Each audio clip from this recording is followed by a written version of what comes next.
सोचिए आपने किसी से शादी का वादा किया और रिश्ता टूट गया, तो क्या अब आपको सीधे जेल जाना पड़ सकता है?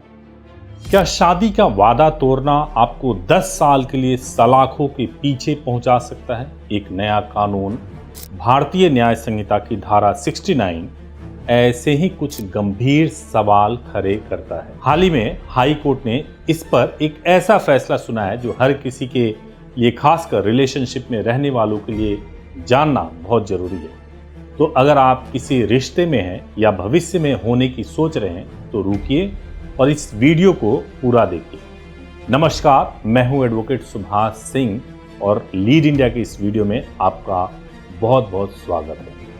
आपने भारतीय न्याय संहिता यानी बीएनएस के बारे में तो सुना ही होगा, जिसने पुराने आईपीसी की जगह ली है, यानी इंडियन पिनल कोड की।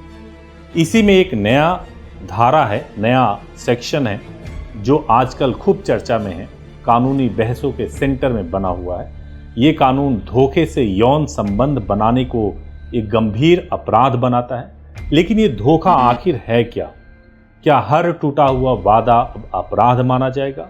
आज हम इसी कानून को आसान भाषा में समझेंगे और आपको दिल्ली हाई कोर्ट के उस बड़े फैसले के बारे में बताएंगे जिसने इस कानून की तस्वीर को काफ़ी हद तक साफ कर दिया है। तो अब समझना जरूरी है कि आखिर क्या है ये सेक्शन 69, क्योंकि इसकी बहुत चर्चा हो रही है। सबसे पहले चलिए एक कदम आसान शब्दों में समझते हैं कि ये धारा 69 कहती क्या है। ये कानून कहता है कि अगर कोई पुरुष किसी महिला से धोखेबाज तरीकों का इस्तेमाल करके या शादी का झूठा वादा करके यौन संबंध बनाता है और उसका इरादा शुरू से ही वादा निभाने का नहीं था, तो उसे अपराधी माना जाएगा।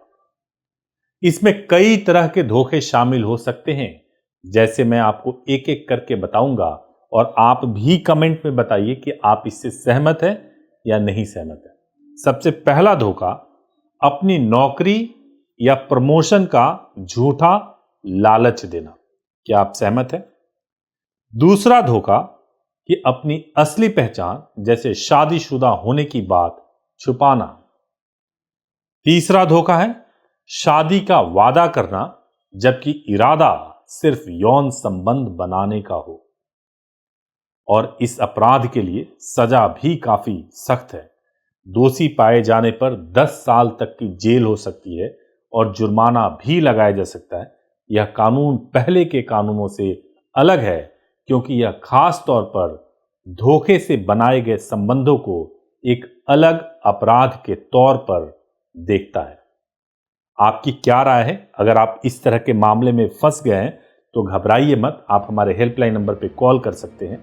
अब समझते हैं कि हाई कोर्ट का सबसे बड़ा फैसला क्या है, जो सबसे महत्वपूर्ण है। कानून की नज़र में धोखा किसे माना जाएगा? क्या रिलेशनशिप में हुई हर अनबन या हर झूठ आपको जेल पहुंचा सकता है? इसी सवाल का जवाब दिल्ली हाई कोर्ट के एक हालिया फैसले ने दिया है, जो बहुत ही महत्वपूर्ण है। एक मामले में एक व्यक्ति पर सेक्शन 69 के तहत, बीएनएस के सेक्शन 69 के तहत एफआईआर दर्ज हुई थी, जिसमें आरोप था कि उसने अपनी शादीशुदा होने की बात छिपाकर एक महिला से यौन संबंध बनाए।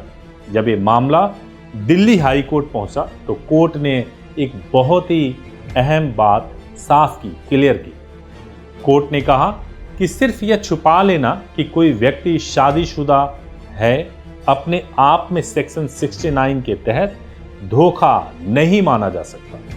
अदालत ने साफ किया कि केस चलाने वाली एजेंसी को यह साबित करना होगा कि सहमति सिर्फ और सिर्फ इसी धोखे की वजह से दी गई थी। अगर रिश्ता आपसी सहमति से बना था और बाद में किसी झूठ का पता चलता है तो यह सीधे सीधे धारा 69 का मामला नहीं बनता है। इस फैसले ने यह साफ कर दिया कि अदालतें इस कानून की बारीकी से जांच कर रही है। सिर्फ दिल्ली ही नहीं बल्कि दूसरे राज्यों के हाई कोर्ट भी इस तरह की व्याख्या कर रहे हैं, जिससे यह संकेत मिलता है कि अदालतें इस कानून का गलत इस्तेमाल रोकने को लेकर के काफी अलर्ट है, काफी सतर्क है। अब सबसे बड़ा एक प्रश्न मन में, आम व्यक्ति के मन में प्रश्न उठता है कि इस कानून का क्या असर है, क्या चिंता होती है। आप लोग कपल हैं, आप कई बार ब्रेकअप हो जाता है, रिश्ते नहीं चल पाते, तो क्या होगा। तो इस फैसले का आम लोगों पर क्या असर होगा, इस कानून को लेकर के इतनी बहस क्यों हो रही है, यह बहुत ही इंपॉर्टेंट है। देखिए, इस कानून के दो पहलू हैं। एक तरफ यह उन महिलाओं के लिए एक सुरक्षा कवच की तरह है जिन्हें शादी का झूठा झांसा देकर यौन शोषण का शिकार बनाया जाता है। यह कानून उन्हें न्याय दिलाने का एक मजबूत जरिया देता है, इसमें कोई शक नहीं है। लेकिन सिक्के का दूसरा पहलू भी है। कई कानून के जानकार और आम लोग यह डर जता रहे हैं, मैंने भी एक्सपीरियंस किया है, कि कानून का गलत इस्तेमाल भी हो सकता है और हो रहा है। चिंता यह है कि आपसी सहमति से बना कोई रिश्ता अगर टूट जाए तो उसे धोखे का नाम देकर बदला लेने के लिए इस्तेमाल किया जा सकता है इस कानून को। इससे पुरुषों पर एक तरह का मानसिक दबाव बन सकता है, जहां हर रिश्ते पर एक कानूनी तलवार लटकती हुई महसूस हो सकती है। अब एक सवाल है कि हाईकोर्ट के हालिया फैसला इसी संतुलन को बचाने की कोशिश तो कर रही है। अदालतें यह पक्का करने की कोशिश कर रही है कि कानून का असली मकसद पूरा हो, लेकिन किसी बेगुनाह को इसका खामियाजा ना भुगतना पड़े। आपकी क्या राय है, आप कमेंट में जरूर बताइए।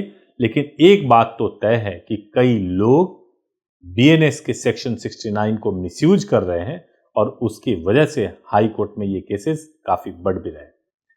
तो देखिए, 69 एक सख्त कानून जरूर है, लेकिन हाई कोर्ट के फैसलों ने यह साफ कर दिया है कि इसका मकसद उन रिश्तों को अपराध बनाना नहीं है जो आपसी सहमति से शुरू हुए और बाद में किसी वजह से टूट गए। आपकी क्या राय है, आप जरूर इस वीडियो में ये कमेंट बॉक्स में बताइएगा। और वीडियो अगर अच्छा लगा हो तो जरूर इसको लाइक कीजिएगा, चैनल को सब्सक्राइब कीजिएगा। Thank you so much for watching this video.